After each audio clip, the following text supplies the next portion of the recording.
What up? I'm doing Kramer. You doing? Are you doing it from your office, or are you doing it from the vision room? Or? I'll do it from here. Okay, cool. Yeah. Just because Zach wanted this room and I had that book for it, just in case. Yeah. So I No, that's fine. You okay, can. cool. Yeah. I'll do it from here. Thanks, girl.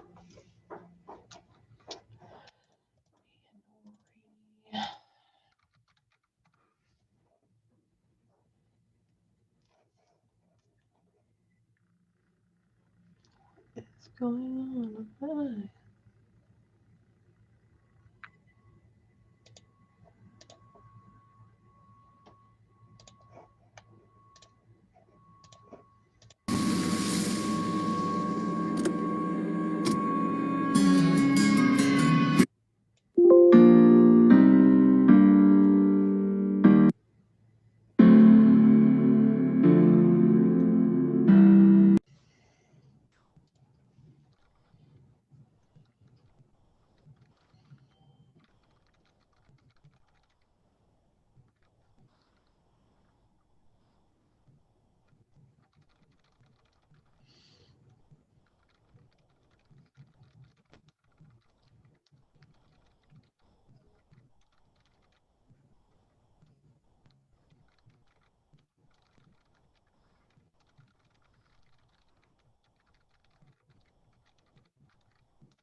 Oops.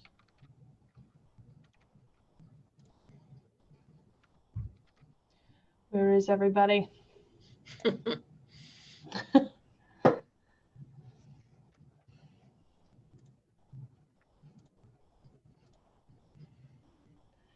poor people, I feel so bad. I have like all of these people ready to take their tests and they're just waiting on the division and on PSI. It's so frustrating. Yeah. They Took get almost so for me. huh? It took almost 6 weeks to get it Yeah. finally scheduled, the test scheduled. And you just like, I don't want to keep studying. Like I was Right. thinking about studying. Yes. I feel like But the you don't more you try to either. cram it in there, the more anxious you make yourself, and then Confuse yourself and like, yeah. Mm-hmm. It looks like you do a lot of crafting, Lisa. I do.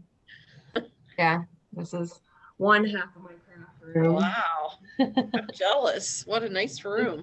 And then the other side is the exact same thing.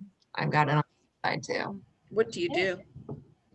A little bit of everything. I like to make wreaths and I sew, and yeah, I have a Cricut, so I do stuff with that. I'm dabbling in calligraphy right now and Nice. just different things. Whatever strikes my fancy, painting. Yeah. How Good neat. morning, Joy. Good morning, Joy. Hello, good morning.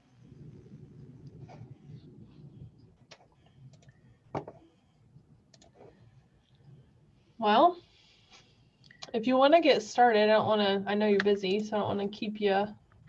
And then if more people hop on, they do. If not, then they don't get to win prizes this week. So. All right. Well, what I thought we would do is kind of take command opportunities from the beginning. So you need to have an opportunity in order to keep all your contract paperwork together and get paid. So I want you to get paid. So we'll just kind of go from the beginning. If you have questions, I mean, there's just 2 of you on here, so feel free to ask the question. I won't promise that I'll see a chat show up because I'm going to have to share my screen. I'm not real sure how this works, if that'll show up. So just go ahead and ask the question. Have you dabbled in opportunities at all? Or is this first time? First time. Okay. All right. Well, let me share my screen.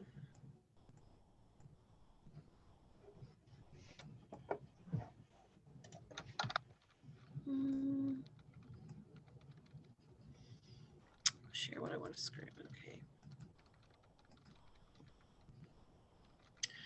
Okay, so, all right, do you see my opportunities?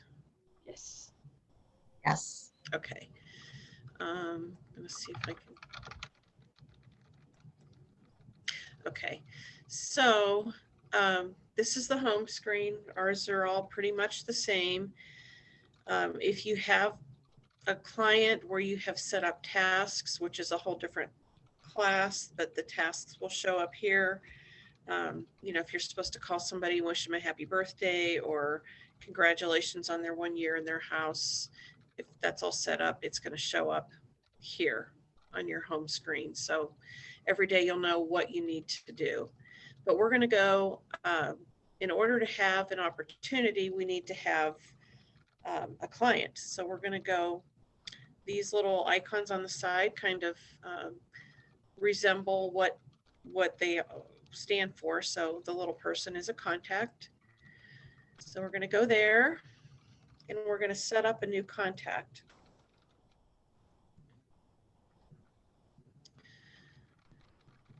So we're going to add one.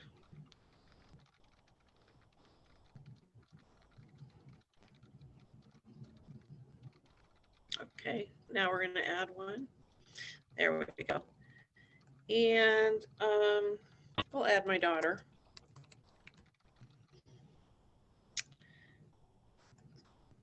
Let's see, we need her email.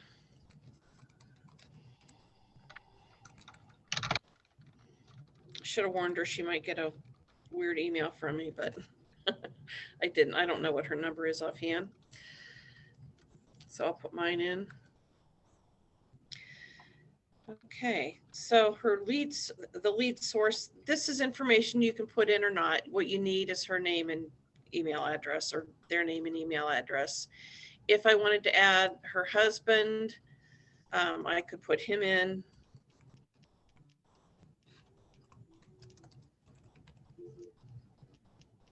And add, so now they're together. And the lead source, we'll call them an allied resource. And there are tags that you add. Some of these are in there already. Some are tags that I've added. So what this does is help you search when you want to send an email out to, let's say, everybody that you met at family reunion in 2019, you can search by that tag and then send it out that way. She's obviously my family, so that's how I'm going to tag her. There's more information you can add, but for today, we're just going to leave her that way. So we're going to create her contact. Oh, okay, let's make up a phone number.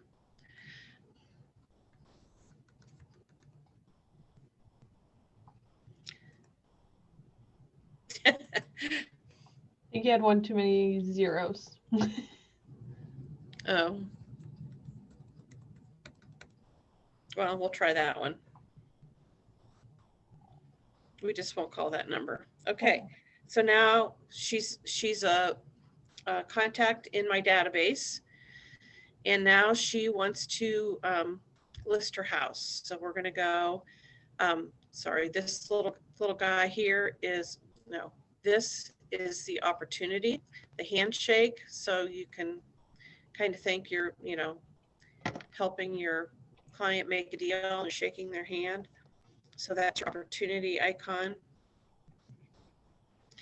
And you've got listing opportunities, and you've got buyer opportunities, and you've got leases.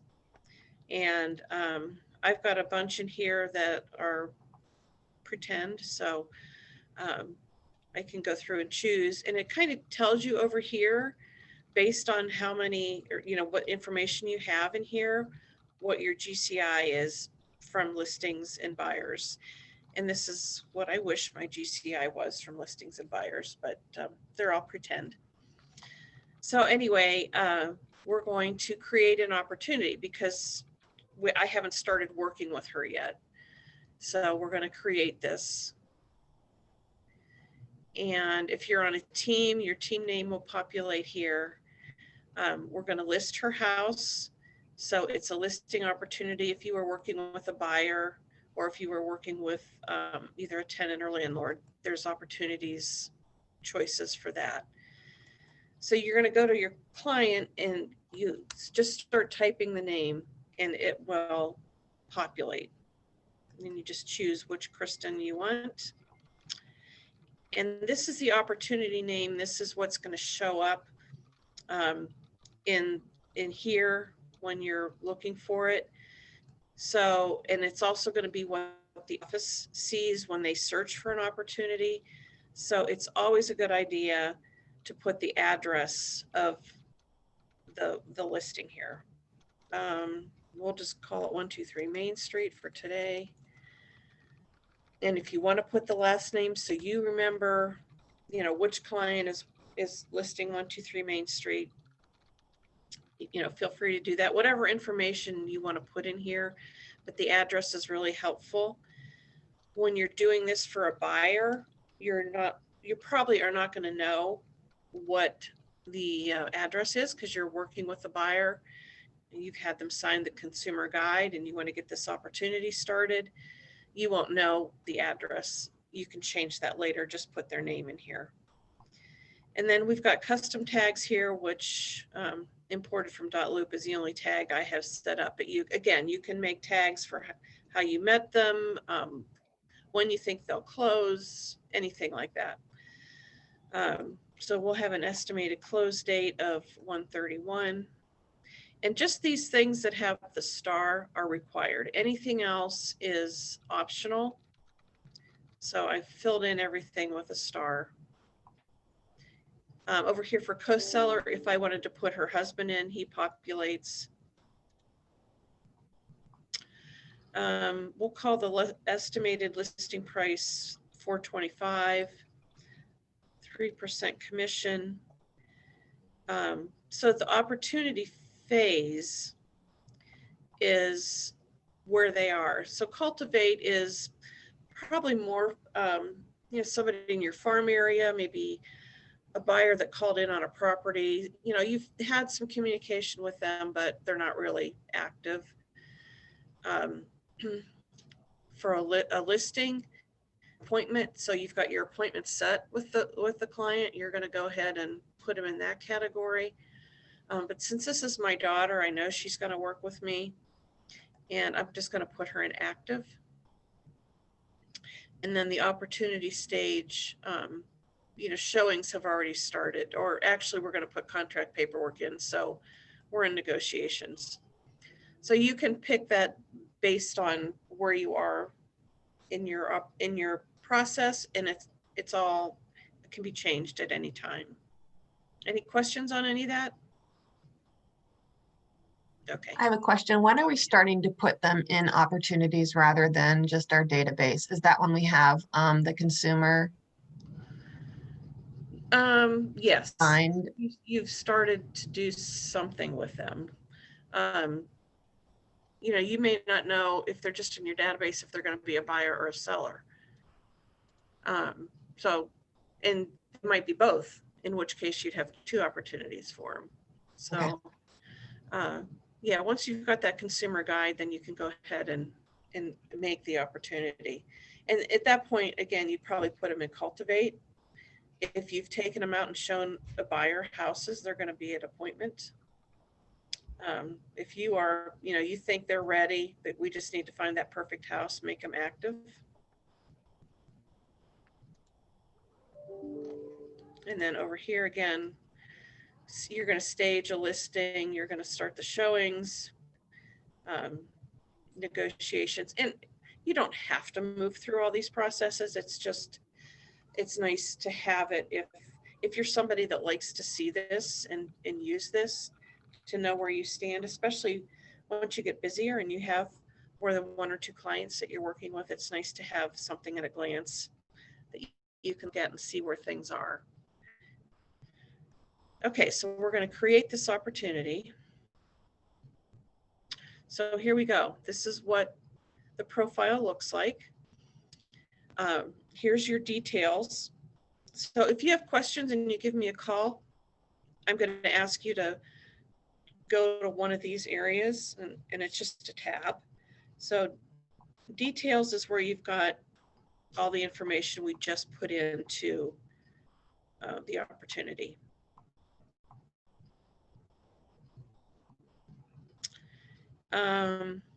We don't have the property, the opportunity name is here, but we don't have the property, and we're going to need that later on. So let's say you have a buyer and you just put Janisek in there, they're buyers. You come back later and you can change the name of the opportunity by clicking on the edit button, and it opens back up again. Or you can come over here and you can edit the property name here. And it does pull from Google, so it does have to be like a valid address. And I'm sure 123 Main Street is not. Oh, here we go. East Main Street. Who knew there was really a 123 Main Street? Okay. So let's save this property. And there's a little worksheet down here you can edit as well if you want to keep this kind of information, which is typically in the, a lot of it's in the MLS. So that's your details section. Your seller profile is just information that it's view, are they registered on your consumer platform? Your guide is available, and this I'm not real familiar with. Rachel would know more what this is, but this is going to help you keep track of them and what they're doing on your consumer platform. So we're going to go to documents, and as you can see, it's just a blank checklist. There's nothing here. So first thing we need to do is pick a checklist type. So it's going to be residential, commercial. It could be land only, a referral, or a new build. So we're going to pick residential because it's just a regular sale. And we've got listed under, and these are your folders, listed, under contract, and closed. And over here tells you what forms you're going to need to have your clients fill out. If you read down here, required, required, required, required, and then conditionally required. So this office exclusive waiver must be signed by the broker and emailed to MLS corrections. Team disclosure, obviously, if you don't have a team, you don't need the team disclosure. If the showings aren't delayed, you know, you've listed it on January 15th and showings start January 15th, you don't need this form. So in each category, it tells you what's required and what's conditionally required. You don't need a counteroffer if your contract is fully signed. If it's not fully signed, then you need counteroffer 1 and on. Your property disclosure form, you're going to need one or the other of property disclosure or the exemption. Lead-based paint only if it's built before 1978. Deposit notice if it's required in the contract. And note here, Lori does not accept page 10 of the contract filled out unless the earnest money is given with the offer.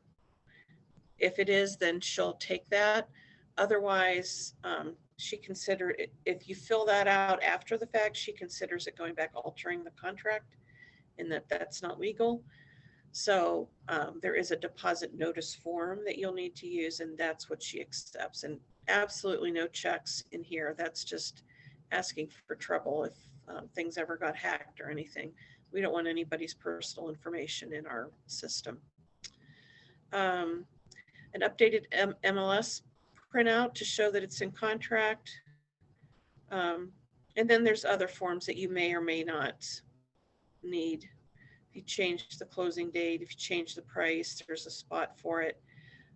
terminate, or if you terminate and there's earnest money involved, we'll want the mutual release signed. And if all those don't cover everything, you can add an item. And you're just going to say what kind of you're going to name it, the document, and then what kind of a form it is. And then you can add it. And we can't add anything unless we're actually adding something. So I can't show you all the way through. But if there's a form that you have that isn't in here, you can certainly add it. For closed, all we need is the final ALTA statement that has our client's signatures on it. A lot of times you don't get the fully signed ALTA anymore because the buyer goes to one closing and the seller goes to another. So whichever is our client, that's the ALTA that we're going to need. The office is going to do this final DA. You do not need to worry about this. DA stands for disbursement authorization. And that's something that we do to show how, your payment minus any company dollar and royalty that's taken out. So that'll go there. We'll put that in when we pay you.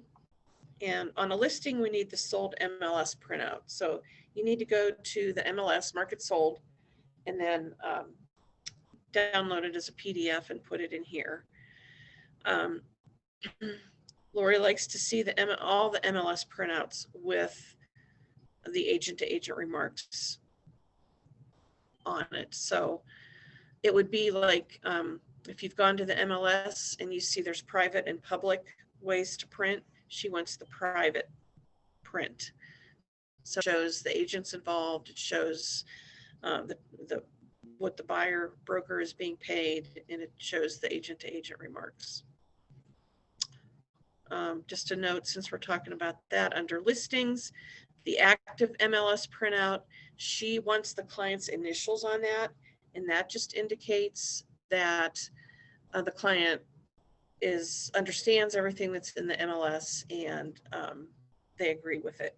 So that's kind of, proof that you didn't lie and say the house has a basement when it really doesn't, and that, not that you would, but Sorry, I was writing when you said that. So when we submit that, Emma, are you saying the MLS to close? That's what she wants signed? For the listing, it needs to be signed.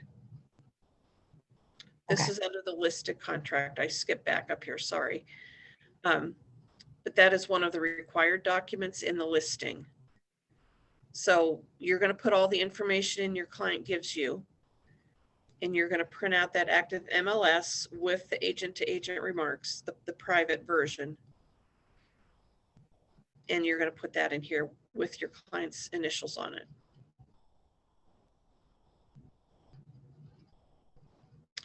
And when it's under contract, she wants the under contract or pending printout to show that it's in contract. It does not need to be signed. She just wants to see it along the way to make sure that you are updating the MLS, because there's a lot of fines involved in MLS. If you don't change the status, you can get yourself in trouble. So that's more of a protection for you to see that, oh yeah, I've got to mark it under contract. And the same with closed. And there is a time frame, and I want to say it's 72 hours, but confirm that with Lori on how long you have to mark it sold without getting a fine. So this is, with listings, this is more of a protection for you. The active MLS protects the brokerage, the other two protect you. And even if you don't remember why, you just know you have to put it in there. And while we're here under documents, there is a new custom folder. So these are all contract documents. What's missing from here is like your request a remedy, your inspection report, your pre-approval, anything like that that you would more than likely include in a whole set of documents for a contract. Those you can put over here. So you can add a new custom folder. It could be pre-approval letter, request a remedy, seller's response to request a remedy, anything like that that's not actually contract related just related to the whole transaction. So you can keep those here. So you'll have all the documents you need for this client right here in this opportunity, which is kind of nice. If you, let's say you're under contract here and, let's say the other agent is, or the other client, the buyer in this case, is refusing to sign the agency disclosure. You can add a comment in here. And you could say, working on getting buyer signature, buyer agent not being cooperative, or whatever it is, or we'll have earnest money deposit by such and such a date. Anything that you want somebody in the office to see. And if you click the @ you can see the people that are available. It's typically people on the contract. So this is for me. So obviously I'm not popping up, but if Lori wanted to send me a note, my name would show up. So, if you wanted to send Lori a note and say whatever, just do @ and pick Lori Molinar, add reply, and she gets a little note. I have one here. Can you see my phone? Do you see it or no? Yeah, I see. See this little blue, it says Mary Sunderman. It just timed out. Yep. Mary Sunderman has left a message for under contract, and it says the contract has been terminated. It's this little blue icon. You'll get it like that if anybody leaves a note in here for you. And obviously we get it if you send us a note. So it shows up in the opportunity as well as sending a note to the person involved. So that's one good way to communicate in here. Okay, so let's talk about how do we add documents in here. So the trick with using DocuSign easily with Command is to start the transaction in Command. Don't go to DocuSign and get everything set up. You asked about the consumer guide. You want to go to Command first, set up your clients, put them in, start the opportunity, and get this far. And then when you go out, and you can do this immediately before you go out for a showing or whenever you're going to have them sign the consumer guide. So you're in your opportunity and you're going to go to start a transaction. And you can choose DocuSign or .loop, whichever you're using. DocuSign is free for you to use. .loop has, I believe it's $29 a month fee to use that. So we're going to go to DocuSign. And it takes you right there.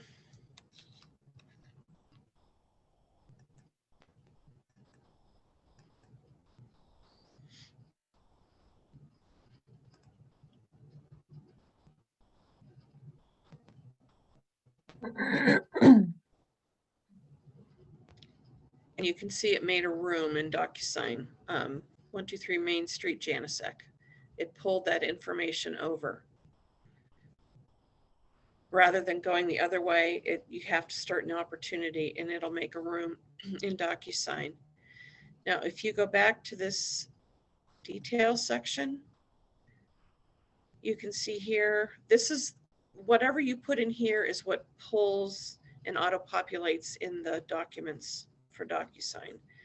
So you want to make sure you have your clients' names and their email addresses in here. So I would want to add Josh's email so that he was notified, because obviously he's going to have to sign to sell. And then it's got me in here. And if there was another listing agent involved, I'd put that person in here. Like if you're on a team, maybe you would put your team lead in here. And then if you know the buyer's agent information, you can put that in here. It's not required, but anything you know is going to help this. So it does not populate the address, so you would want to put that in here. And you just do that with edit. So we're going to go to documents, and we're going to add a document here with this add button, and we're going to use a DocuSign form. And you're going to go to, I believe it is a library. Yep. And you want the KW274 Ohio forms for the most part. Some forms are Columbus Board forms, and you'll run into those with some unusual situations that you have. So what you want to have is your consumer guide. That would be the first one. You want your anti-fraud. These are forms that everybody has to sign just to get started. We'll just add those.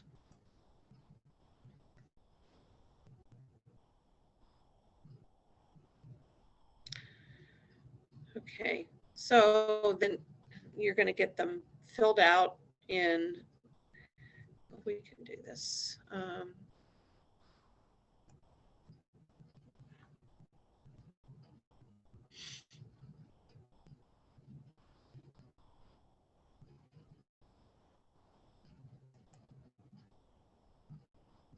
So we need to, have you had any DocuSign training?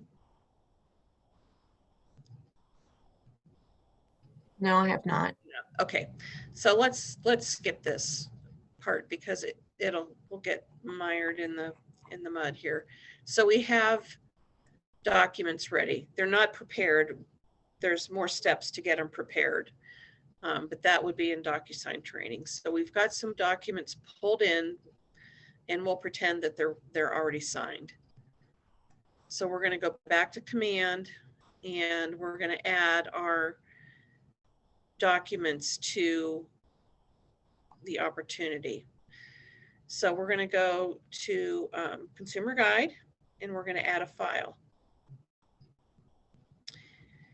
We're going to go to DocuSign, and here's our consumer guide that's ready to go. So we can assign it. Now we've got a consumer guide that's pretend signed in here, ready to go. Anti-fraud. Same thing, we choose DocuSign, and you can see it's the documents that I've pulled in are ready to go. There's no other ones available. And we'll just pretend this exclusive right to represent, I had them sign in person. It's not in DocuSign. So I'm going to choose this manual button, and this just opens up the documents that are available on my computer, which here's a KW command guide. We'll put that in and pretend it's a listing. So you can choose either from a PDF that's saved on your computer, or you can go to DocuSign, and whatever you have available from DocuSign you can add pretty easily. If you open up your room in DocuSign first and have all the documents in there and then start your opportunity, they're not connected, so you can't choose the DocuSign version here. That won't be available to you. You'll have to actually download them to your computer, save them as PDFs, and then upload them into command. So it's definitely worthwhile time-wise to do it in command first. So let me stop there. That's a lot. What questions do you have?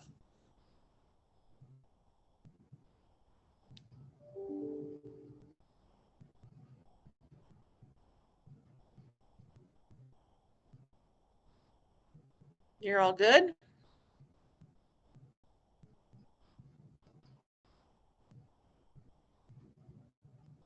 Are you still there? I'm here. Yeah, and then so far from me. You're good so far? Yeah, Joy Okay. here. Okay, perfect. All right, well then we'll go on. So we're going to say all your documents are in here. Or you've got documents in here. So your next step is going to be submit to Market Center. And this sends your documents to compliance so that compliance can review it and make sure that everything's in there that needs to be. And they will approve the document or they will return it to you.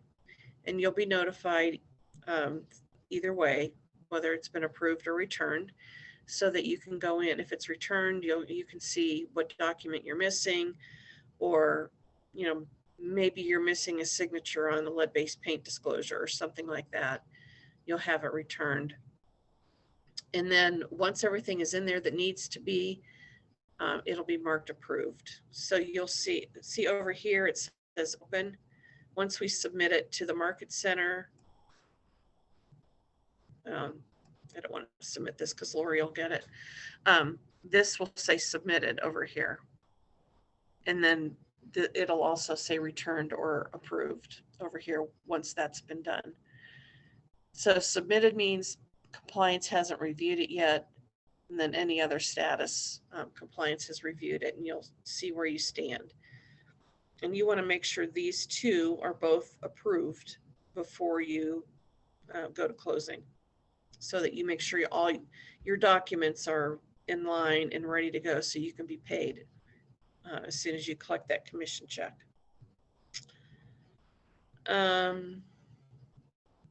So let's move on to offers. This is the next step. So you're in contract, and this is what's going to help you give the information to the Market Center so that you can get paid. So we're going to add a new offer, and I just leave it here as initial offer. It doesn't matter.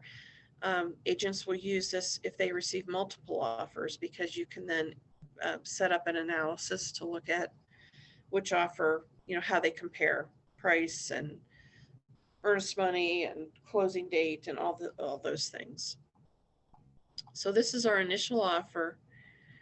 The offer date is 1/13. We're going to say close date is the 31st. Click on parties. The buyer is, Rachel's going to buy this house.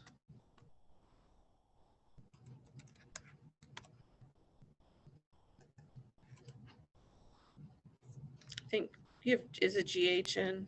Yeah. Yeah, okay. And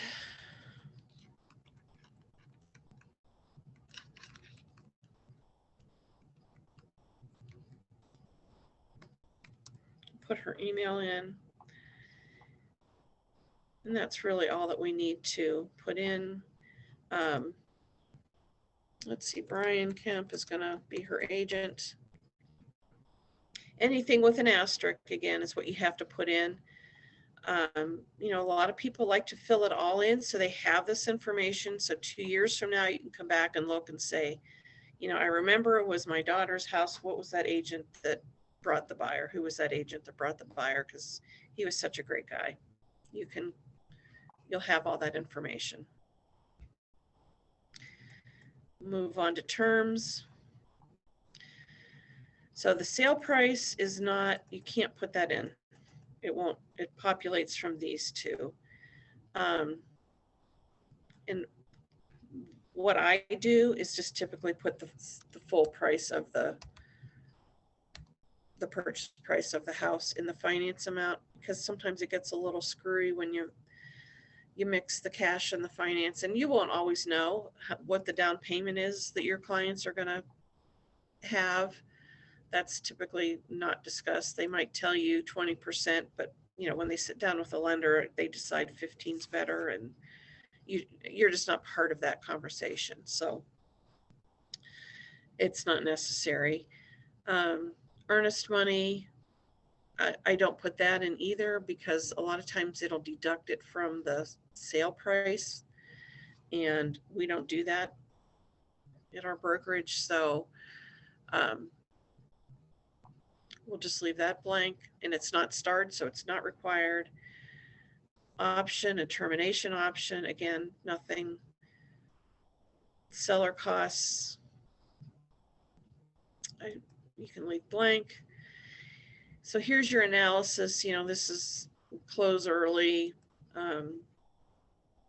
10,000 under asking, whatever pros and cons you have. Great offer. Their agent is great to work with, whatever. And then this will show up when you do your second offer so that you know you can compare then. But we only have one offer, so we're not going to do anything with it. So here's our offer. It's 425. We're going to close on 131. And we're going to accept this offer. Here's where you would add another one if you wanted to look at specifics. We're not going to do that. We're just going to accept it. So now, I don't know if you noticed, but this was grayed out. Once we've accepted an offer, this commissions tab will open up. And it wants a contract date.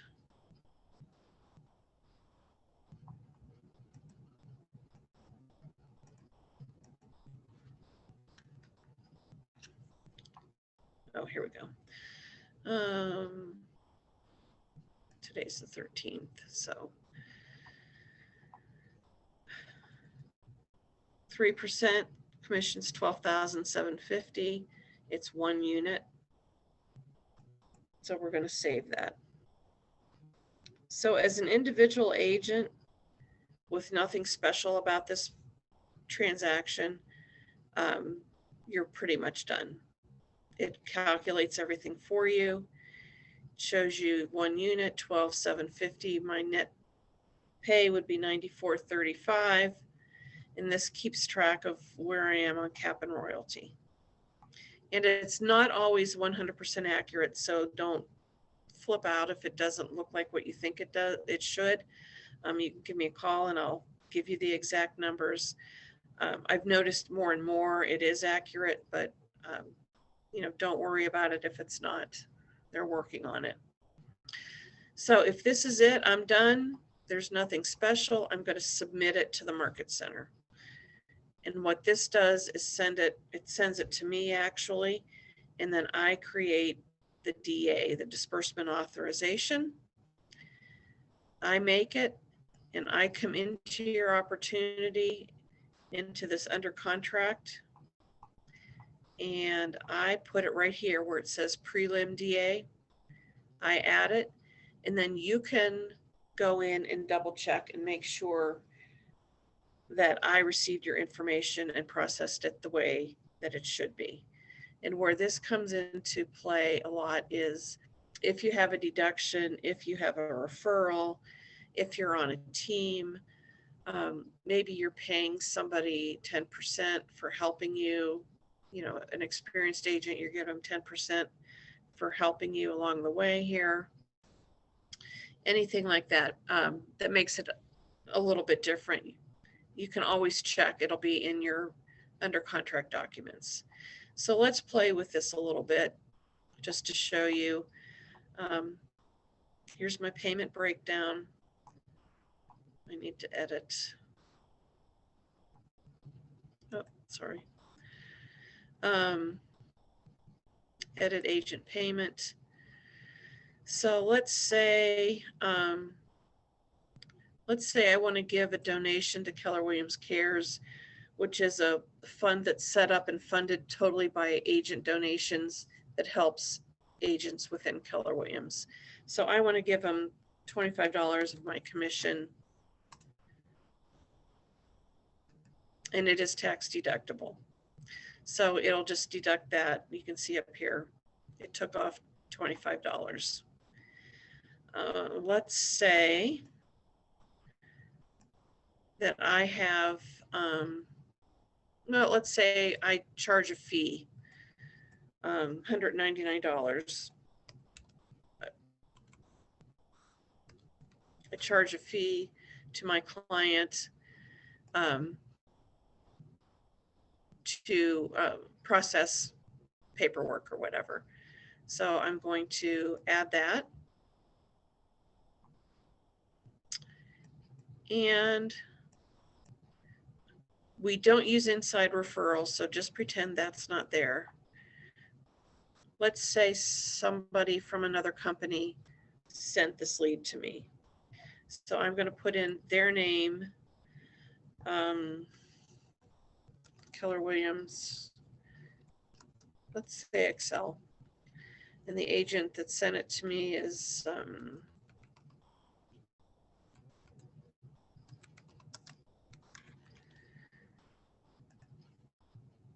they're what, 550.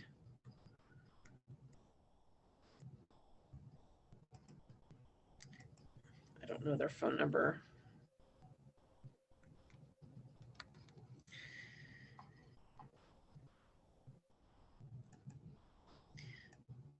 So Keller Williams Excel is a company, so I'm going to need their employee identification number. And you can see that it is a red star and I don't know it, so I'm not going to be able to continue with this. But you would have it because when you have a referral, you also need a W-9, which has their tax ID number on it. So you would put that in there, and then the amount of the 25% referral. So this much money would come to Keller Williams Excel. I've had agents try to trick it like, oh, I don't have it right now, I'm getting it. So let's put in numbers so that I can save it. Is that too many? It saves, but when I go to import it in the office, it won't import because it recognizes that that's not a valid tax ID. But it does allow us to see here, see,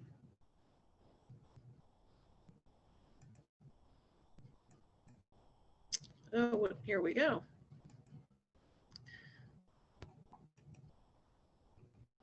Okay.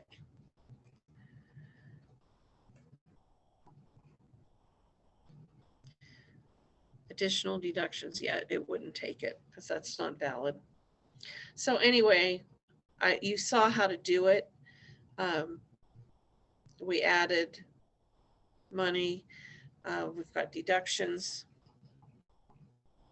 And again, that's just by editing agent payment. If there's two, let's say we have another agent on here that we're splitting this. Can't even think. Let's do Lisa. Lisa Mitchell. You and I are going to split this. So you're going to get half.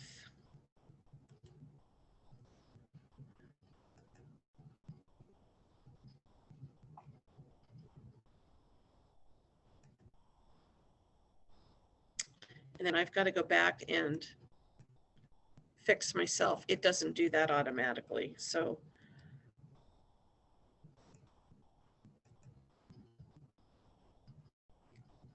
now we're good. Your units always have to add up to 1. The total commission has to each agent has to equal the total up here. So we're good. So this will allow me to submit it. If I've got something wrong, let's say I've got 0.6 and 0.5 units, so they don't add up to 1, I'm going to get a red pop-up at the top of the screen telling me that it wasn't submitted. This, once you hit submit and it's accurate, this is going to go up here to, I believe it says submitted. So you know that it went through. If it says open, then the Market Center has not received it yet. I get a lot of commission checks sent in, and this has never been completed. I can't process the commission until I know how that is supposed to be divided up. I can't just assume that it's just a straight payment to one person, because there's so many options with referrals and donations and Just because you're not on a team doesn't mean that you always get 100%. Sometimes you had somebody helping you. You went on vacation and somebody helped with that particular transaction and you want to pay them. So this has to be done before I can pay you. We've got notes over here.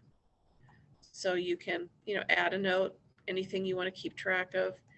And then the timeline over here is a log of everything that happened. So you can see every change that was made in your opportunity. So, if I tell you I put the DA in here on Monday, you could look in here and see if I really did put the DA in here on Monday. So it's a nice check for you. How about any questions? Nope, none from me. Okay. And from me. All right. Well, that's basically everything. If your client is already in in your contacts, you don't obviously wouldn't start with adding a contact. You would just go right to opportunities and start there. One thing to note, like this, here's Wendy Bird in here and Cultivate. The office can't see this opportunity at all because it's not in the right category. So we can't see anything that you're working on. We can only see things that you're that are under contract. So you can I could take Wendy and see these move. That's how you change their status. I could move it anywhere. I need to move her to under contract. There's a couple of them. I don't know if she went or not. Yeah, she went that time. Here she is. So she's in here. Wendy Bird's in the under contract. So now the office can see everything that's in here and can go ahead and she's got some stuff going on here. So we can see it. If you look up at the top here, you can see I've got an extra little tab just to kind of show you behind the scenes. I can go to opportunities and then I can search for, what's that, IRD?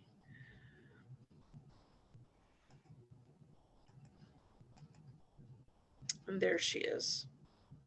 So I can go ahead and look in here and I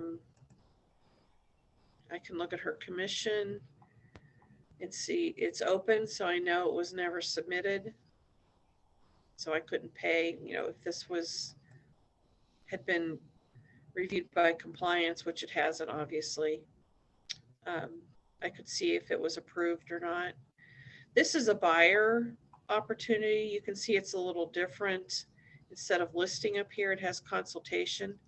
And there's nothing in here that's required at the consultation. So if you have use a buyer rep agreement, you could put that in here. Under contract is where all the documents are kept. And the first one obviously is consumer guide. And in the closed, it's all you need is the settlement statement. You don't need the closed MLS because you're the buyer's agent. You don't have control over what the MLS says.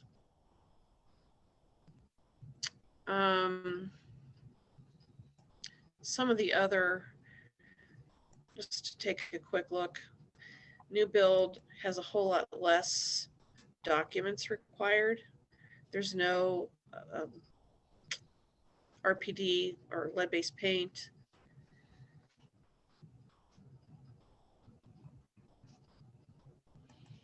So it's important you pick the right category here. So because this tells you what documents are required. For a lot, again, you don't need the RPD or lead-based paint.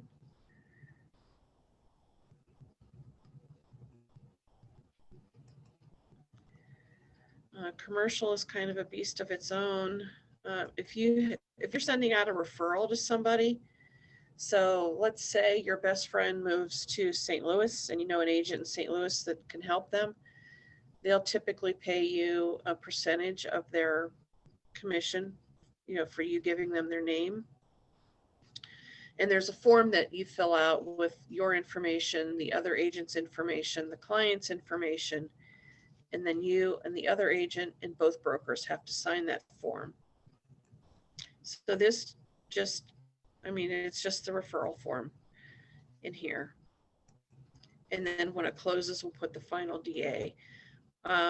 What's helpful with this, for you to do this, is to name it, either the address, if you know it, or the last name of your client, because we'll get a check from St. Louis and we have no idea who that belongs to, because typically there's no opportunity. And then, we have to set out the search team to find out who it belongs to. You don't need to do the offers and commissions, just put the referral form in here.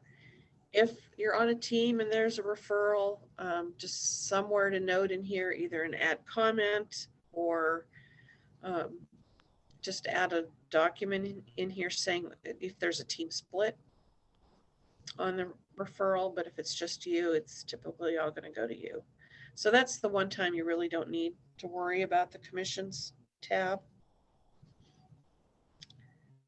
If somebody sends you the referral, you're going to put that information in your, if it's a listing, in the listing documents. If it's a buyer, you're going to put it in the under contract. I don't think it's in here, but you would add it. Yes, it is referral agreement, and you also need the W-9, which has their tax ID number on it. In a listing, that information will go in the listing folder.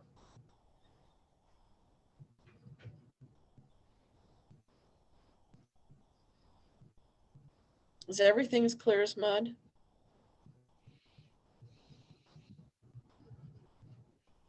Yes, thank you. Well, I'm available if you have questions. I'm more than happy to answer. Until you really get in there and start using it, it probably doesn't mean a whole lot to you. Learn by doer. Yeah. Right. So, I'm more than happy to help you. We do have this 30-page document with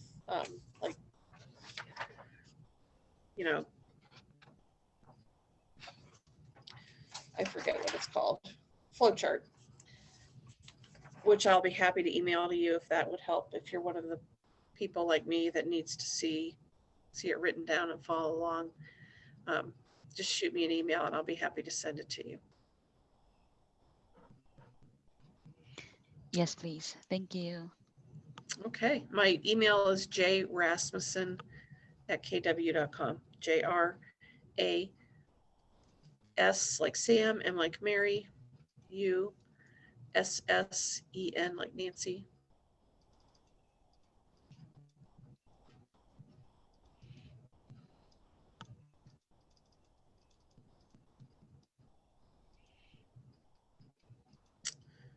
Okay, well, like I said, feel free to ask questions and go to the DocuSign training. Scott Leroy has them. I think we have some recorded. Rachel can direct you to those. You definitely want to do some of the DocuSign training, because that would be in addition to what we did here. So you'll be ready to go and write your first contract. Thanks, Joan. All right. Thank you, I'll Lee. send you an email. All right, Bye. great. Joanne, have a great day. Thanks, you too. Thanks for Hey, joining. Joanne. Yes. Oh, Yes. Thank you. Oh, sorry. Thank you is what I said. All righty. Bye. Yeah.